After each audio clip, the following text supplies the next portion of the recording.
Welcome back to the Data Protection Diaries, welcome back to the vlog. In today's video we're going to be talking about the recent enforcement action from the ICO against Virgin Media. Virgin Media have been issued an enforcement notice basically for not responding to subject access requests within a reasonable period of time. Now there could be a number of reasons for that. We're going to look at what those potential reasons could have been, and then we're going to look at what you can do in your organisation to make sure that you don't fall foul of the same problems and to ensure that you don't come across enforcement action in the same way. If you are new to the channel, thank you for coming along and thank you for watching. We try and release videos every week. If you hit that subscribe button down in the bottom right hand corner and the little bell, you'll be notified when a new video comes out. If you're not new to the channel, thank you for coming back. Welcome aboard again. Please do make sure that you are subscribed if you aren't already, and also drop your comments down below. What kind of challenges do you face within your organisation around SARs? How do you deal with getting them out? And what do you do to make sure that you're being compliant and of course avoiding the enforcement action from the regulator? So while the enforcement notice for Virgin Media came out last week, which is where this story is coming from, the incident actually occurred back in 2021. So during a 6-month period in 2021, Virgin Media received some 9,500 subject access requests. Of those requests, 125 complaints were made to the Information Commissioner's Office, obviously relating to the length of time that it took for the information to be provided. Upon investigation, the ICO found out that approximately 19% of those requests were not responded to within the required time frame. Now, it is worth pointing out at this point that the required time frame is of course 1 calendar month from the day after on which the request is received. Easy for you to say. We are talking about valid requests here as well, and that's the other important thing. So all relevant information must have been provided, relevant identification, enough information to assess whether the request was valid must have been provided for these requests to have then not been delivered within that particular time frame.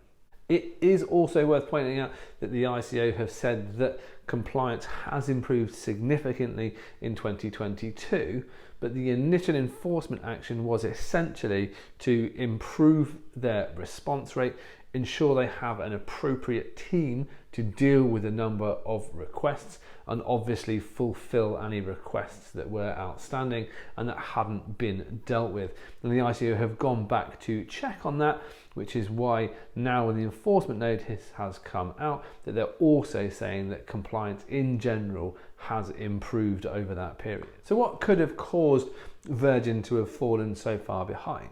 Well, let's go back to the fact that we're talking about 2021 here. So we're talking about the country still being in lockdown, people still working from home, struggling potentially to get back in the office. Some people may have been on furlough. If that was the case within Virgin, then obviously the number of people available to work on these requests, to deal with these requests, the number of people that were trained to deal with these requests may have been smaller than usual, and there may also have been an influx of requests coming in from people because maybe there was more time, maybe people had particular concerns, there may have been a breach or an incident or something that triggered people to want to request further information from Virgin Media. I currently don't have a lot more insight into that, but my general view is that when these things tend to happen, it's because there is not enough resource within the business to be able to fulfill the number of requests that have come in. So what can organisations do to ensure that they don't come across the same kind of problems that Virgin have had? I think the first thing to point out is that your average small business is not going to receive the number of requests that Virgin received. The average business is not going to get 9,500 requests in a 6-month period, but larger organisations that is entirely possible. The first thing that you're going to want to do to help protect yourself and to ensure that you are ready to deal with these kind of requests though is ensure that the business, so the whole organization, knows how to identify a subject access request. Your response time for that request starts when that request lands within your organization. It is not the responsibility of the requester to make sure that they have sent it to the right email address, that they have sent it to the right department, or that they've sent it to the right individual within your business. It is their responsibility to get it to you. Of course, they have to get it to the right building, they have to get it to a valid email address. But once it's received within your organization, if you are comfortable that all of the information has been provided, you don't need any further identification, etc. So the 1 month period has already started. So training people within your business to spot what a subject access request looks like, what terminology is used, what formats they can come in. So it could be email, it could be text, it could come through on a company WhatsApp, it could come through on a social media page. But the quicker you can identify those requests, the quicker you can start the process of dealing with them. The next thing you can do is ensure that when requests have come in, that you are logging them properly. And I don't just mean putting down the date that you've received it and whoever requested it. I mean taking a proper log. So when did the request come in? Who did it come from? Has the relevant ID checks been carried out? Has all information been provided? When was it sent off to various departments to get them to start putting information? When did that information come back? And of course, importantly, when did you push that information back out to the original requester? You should be able to demonstrate a timeline within the organization of how a request is being managed, where it is within the business, and how long you have left before you have to get that information over to the requester. The other thing that I would always suggest that you do, especially if you're dealing with a big request, is that as you get different pieces of information or information from different departments, send that information over to the requester so that they are getting information throughout the journey rather than waiting until the very end. It can help to appease the requester by giving them information to work with, and it can also make it easier for you and your organization to work through, because you know that certain sets of files have already been looked at, they've been redacted, and they've been sent out, and it can just help to improve the process that little bit more. The next thing that you can do, and you really should be doing, if you're in a larger organization and requests of this nature are becoming quite common, make sure that you have enough people trained on how to deal with the request.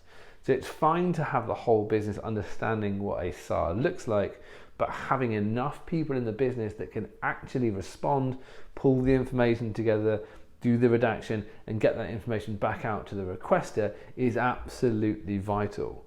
The last thing that you want to happen is the one person on your team that deals with subject access requests is on holiday or is off sick or just isn't available, and then for a period of time, be it a week, be it a fortnight, that person isn't working, requests aren't being dealt with.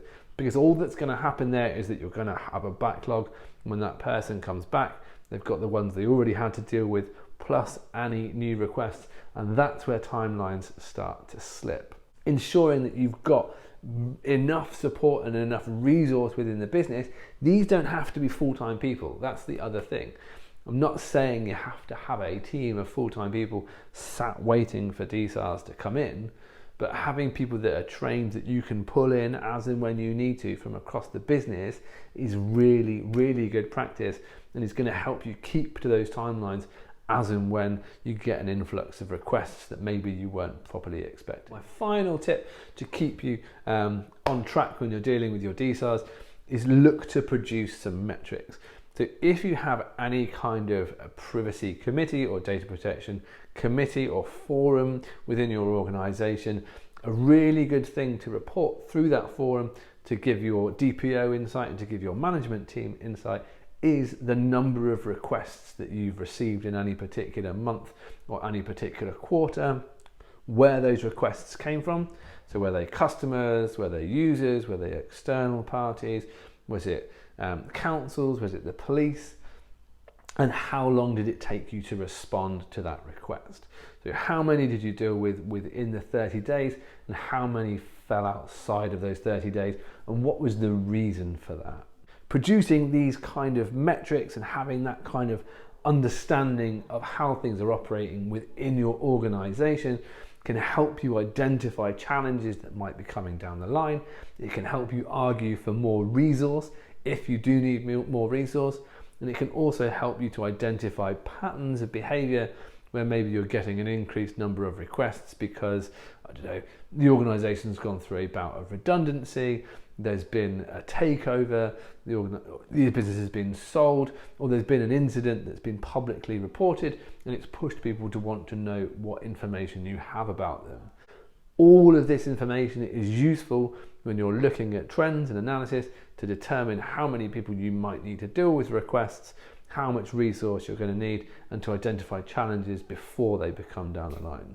If you take nothing else from this video, the main thing is to make sure that you get a request on the tracker as soon as possible and you start dealing with it as soon as it comes in. If you do that, you're always going to be in a much better place when you're aiming for your 1 month time frame period in terms of responding. Now, as always, this is a fairly succinct view on the world, so there's probably a lot more that we can cover. If you do want to understand more about DSARs, do let me know.